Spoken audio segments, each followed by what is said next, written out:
আসসালামু আলাইকুম। মেজর মুরাদের স্ত্রীকে এই ব্রিগেডিয়ার জেনারেল আশরাফুজ্জামান আশা তিনি ধর্ষণ করেছেন গত কুরবানির ঈদের রাতে। আমার হাজব্যান্ড BA 6493 6493, তার বিয়ে নাম্বার SM মাহবুবুল মুরাদ। সে 47 লং কোর্সের অফিসার এবং আমি ময়ূরাক্ষী সোনিয়া। আজকে আপনাদের সবার সামনে আসছি। আজকে আমি ভিক্টিমাইজ বলে আমার 7 জুন আমি আশরাফুজ্জামান আশা ব্রিগেডিয়ার, সে আমাকে টার্গেট করা ছিল এবং সে আমাকে রেপ করে। আমাকে যখন রেপ করছে আমাকে বলতে কাকে বলবি না, তোর বললে কিন্তু তুই এখানে গুম করে ফেলা দেবো। আমি ভয় কারোর কাছে বলতে পারিনি, কারণ আমার কোনোভাবে কোনো আত্মীয় স্বজন বাপ মা কেউ বেঁচে নাই। আমার বাবা মা মরে গেছে, কেউ নাই আমার। আমি করতে বাধ্য হয়েছি, তবে আমাকে ভয় দেখানো হয়েছে। আমার মেয়ে ছোট বাচ্চা, আমি কার কাছে দেবো? কেউ তো নাই। পরে তাকে আমি 10 জুন আমাকে জোরপূর্বক আমাকে ভয় পেতে দেখে কনভিন্স করার পরে সে আমাকে ডিভোর্স দিয়েছে। তারপরে আমি তাকে বিয়ে করছি এবং সে আমাকে বিয়ে করছে। পরের দিনে 11 জন সে আমাকে বিয়ে করছে। বিয়ে করার পরে সে তার মতো, আমি আমার মতো আসি এবং তারপরে সে আমাকে ওই স্ত্রীর অধিকার নিয়ে ভোগ করে। কালকে আমি আর্মির ভিতরে বহুত কমপ্লেন দিয়েছি, বহুত জানার চেষ্টা করেছি, কোনো ধরনের কোনো ফ্যাসিলিটি আমি পাইনি, কোনো কিচ্ছু পাইনি, আমি কিচ্ছু পাইনি, আমার কোনো জাস্টিস দেয়নি। কালকে আমি আর্মিতে রিপোর্ট করতে যেতে চাচ্ছি, জানি না আমি ফিরে আসবো কিনা, কোনো কিছু হবে কিনা। আমি সবার কাছে আমি আবেদন করছি, আমি জানানোর চেষ্টা করছি, আমি কিছু করতে পারিনি। আমার বাসায় খাবার নাই, আমি না খেয়ে মরে যাচ্ছি। আমার সামাজিক ভাবে আমার চাকরি বাকরি নেই, আমার বাচ্চা নিয়ে কিভাবে চলবো আমি জানি না। আমার আপনারা বাঁচান, আমার যদি কিছু হয়ে যায় এই সেনাবাহিনী দায়ী। আমার এই আশরাফুজ্জামান আশা ব্রিগেডিয়ার উনি 36 লং করছে, উনি এখনো দায়িত্বে আছে, সার্ভিং অফিসার। ইলিয়াস ভাই, আমি আপনার কাছে ভিডিওটা পাঠাচ্ছি, আপনারা একটু দেখে দেখেন। আমি জানি না আমি কতটুকু সঠিক বা ভুল। আমার যদি কিছু গুম করে, কালকে যদি কিছু হয়ে যায়, আমি কিছু জানি। ইলিয়াস ভাই, আপনি দেখে রেখেন আমার বাচ্চাটা। এতক্ষণ যেটা দেখলেন এটা জাস্ট একটা ট্রেলার। মূল ঘটনা আজকের ভিডিওতে আপনারা দেখবেন। যার কান্না শুনলেন তিনি একজন ব্রিগেডিয়ার জেনারেল, এর নাম হচ্ছে আশরাফুজ্জামান আশা। তিনি আওয়ামী লীগের একজন দোসর। আওয়ামী লীগের বর্তমান যেই সেনা প্রধান আছেন, আওয়ামী লীগের সেনা লীগের প্রধান ওয়াকারের অত্যন্ত আস্থাভাজন, গুরুত্বপূর্ণ জায়গাতে আছেন তিনি। এই ব্যক্তি যেই কাজ করেছেন এটা পৃথিবীর ইতিহাসে সেনাবাহিনীর মতো সুশৃঙ্খল কোনো বাহিনী তো বহু পরের কথা। সবচেয়ে জঘন্য কোনো সংগঠন, কোনো সংস্থা তাদের পক্ষে সম্ভব না। 25শে ফেব্রুয়ারির পর থেকে বাংলাদেশের সেনাবাহিনী যা করেছে, সেনাবাহিনীর ভেতরে যা ঘটেছে, এটা সভ্য কোনো সমাজে ঘটতে পারে না। নিজেদের ক্যান্টনমেন্টের ভেতরে নিজেদের লোকজন তারপরে আটকে রাখা হয়েছে বছরের পর বছর। তারা 5 তারিখের পরে এখনো পর্যন্ত চেয়ারে আছে। আরে ভাই, সবার মানে গণ ইস্তফা দেওয়ার কথা, যে আমরা পারিনি, আমার ভাইদেরকে, যে ভালো মানুষ তারও দেওয়া উচিত। এই সেনাবাহিনীর অফিসার একটাও থাকা উচিত না। আপনার ভাইরা আপনার ক্যান্টনমেন্টের ভিতরে আপনার তাদেরকে বন্দি করে রাখা হয়েছে, আপনি বাঁচাইতে পারেন। আপনার মতো বালের এই বাহিনী দিয়ে আমি কি করব? তারা এটা করেছে। যে ঘটনা নিয়ে আজকে কথা বলতে এসেছি সেটা আমি চাই না এই বিষয়টা সামনে নিয়ে আসতে। যত কিছু হোক, সেনাবাহিনী তো আমার দেশের বাহিনী, এই ঘটনাটা ভেতরে থাকুক। কিন্তু ঘটনার যে বিষয়গুলো আমি দেখানোর পরে আপনারা বুঝবেন যে আমি কোন প্রেক্ষিতে এটা সামনে নিয়ে আসতে বাধ্য হলাম।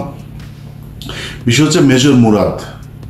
25শে ফেব্রুয়ারির পর থেকে সেনাবাহিনীতে যখনই কেউ আওয়ামী লীগের কথা শুনে নাই, আওয়ামী লীগের পক্ষে কাজ করে নাই, ভারতের পক্ষে কাজ করে নাই, তাদেরকে টার্গেট করে করে তারপরে বিভিন্ন ক্রাইমের সাথে জড়িয়ে দেওয়া হয়েছে, জড়িয়ে তাদের বিরুদ্ধে মামলা দেওয়া হয়েছে। সেনাবাহিনী একটা বিশাল বড় সংগঠনের সংস্থা, এটার বিভিন্ন মানুষজন আপনার বিভিন্ন ক্রাইম করতে পারে, এগুলো বিচ্ছিন্নভাবে হতে পারে। সামষ্টিকভাবে এই পুরো সেনাবাহিনীর নিয়ন্ত্রণ নিয়েছিল ক্রিমিনালরা, যারা ভারতের পক্ষ হয়ে আমার বাংলাদেশকে তাদের কাছে ইজারা দিয়েছিল। সেই লোকগুলোই সেনাবাহিনীর মূল মূল পদগুলোতে বসেছিল এবং এই তাদের মধ্যে এই আশরাফুজ্জামান আশা তিনি একজন। মেজর মুরাদ তার স্ত্রীকে এই আশরাফুজ্জামান আশা ধর্ষণ করেছে।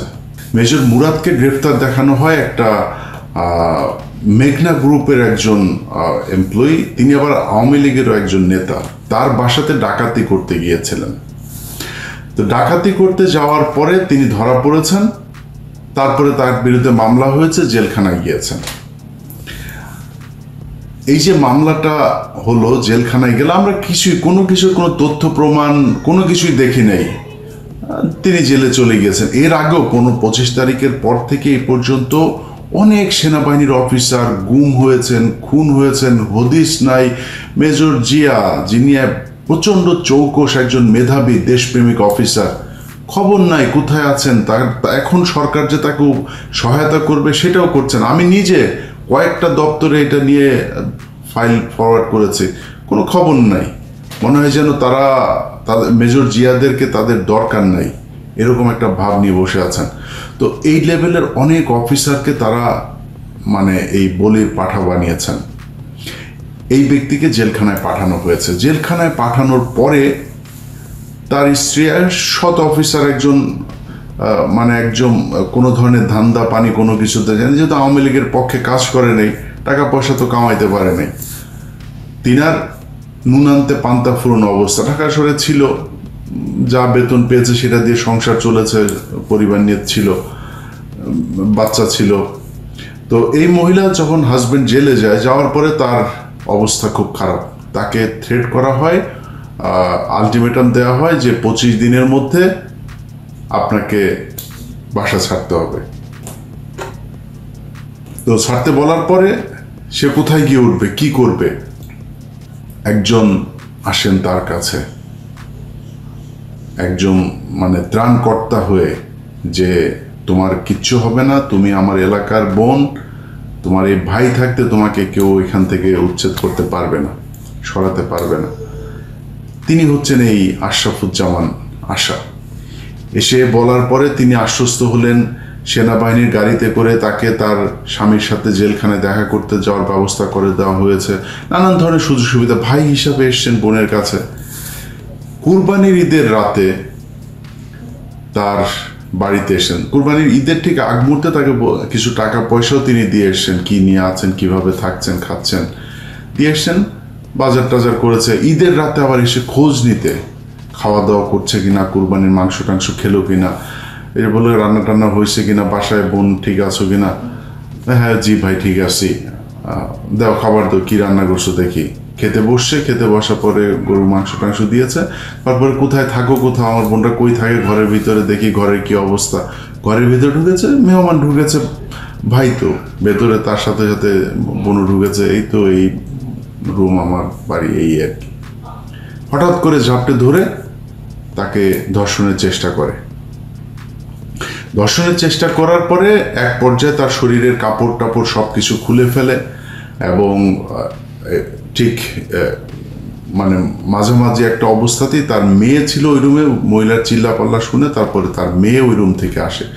ওই মেয়ে যখন এসে দরজা খুলে তখন সে খুব তাড়াহুড়া করে উঠে ওই বাসা থেকে চলে যায়। পাঞ্জাবি পরে এসেছিলেন ভদ্রলোক সাহেব। তোমার স্বামী তো আসলে যে মামলা হয়েছে উনি তো বের হইতে পারবে না, তুমি একটা বাচ্চা নিয়ে আছো, আমার স্ত্রী নাই এবং আমার স্ত্রীও মারা গিয়েছেন, এই বলে টলে তারপরে তাকে আস্তে আস্তে বুঝাইতে তারপরে তাকে রাজি করে তো আমরা বিয়ে করে ফেলি। বিয়ে করার পরে তাকে ভোগ করলো। ভোগ করতে করতে করতে করতে হঠাৎ করে কয়েকদিন পরে, মানে সপ্তাহ দেড়েক পরে তারে ডিভোর্স দিয়ে দিয়েছে। ডিভোর্স দিয়ে দেওয়ার পরে আপনার তাদের একটা কনভারসেশন আছে। এই নায়ক আবার এর মাঝখানে যে ঘটনাগুলো ঘটিয়েছেন তার এই যে কয়দিন বিয়ে করার পরে যা যা এর মাঝখানে সে ওই নারীর ভেতরে তো মানে ওইভাবে প্রেম ট্রেম কাজ করতেছে না, কারণ তার হাজবেন্ড জেলে। একটা পর্যায়ে এসে তার হাজবেন্ডকে রেখে তাকে আরেকজনের সাথে নিজের মেয়েদেরকে নিয়ে যাতে রাস্তায় বসতে না হয় এই কারণে আরেকজনের কাছে এসছে। সে তো প্রেমের মুডে নাই। যাই হোক, সে তার সাথে মোটামুটি সংসার করছে, যে আর্থিকভাবে অন্তত সচ্ছল থাকার জন্য সে সেটা করেছে। তার উপর আবার আরেকটা ঘটনা ঘটেছে ঈদের রাতে, এগুলো নিয়ে আছে এইটার পেপার। এই পেপারে তিনার এই কাগজটাও এটা আমরা পেয়েছি হাতে। যে কাগজটা আপনারা দেখছেন এটা হচ্ছে CMH এর, তিনি যে প্রেগনেন্ট হয়েছেন সেটার কাগজ। এবং এইটা যখন তিনি জানানোর পরে তাকে করা হয়, তাকে মারধর করা হয়। এই আশরাফুজ্জামান আশা, তার স্ত্রী, তার বোন এবং সাথে আরো কয়েকজন এসে এনার নাম হচ্ছে ময়ূর সোনাক্ষীর বাসায় আসেন। এসে তারপরে তাকে মারধর করেন, তার মেয়েকেও মারধর করেন। মারধর করে তাকে গর্ভপাত ঘটান।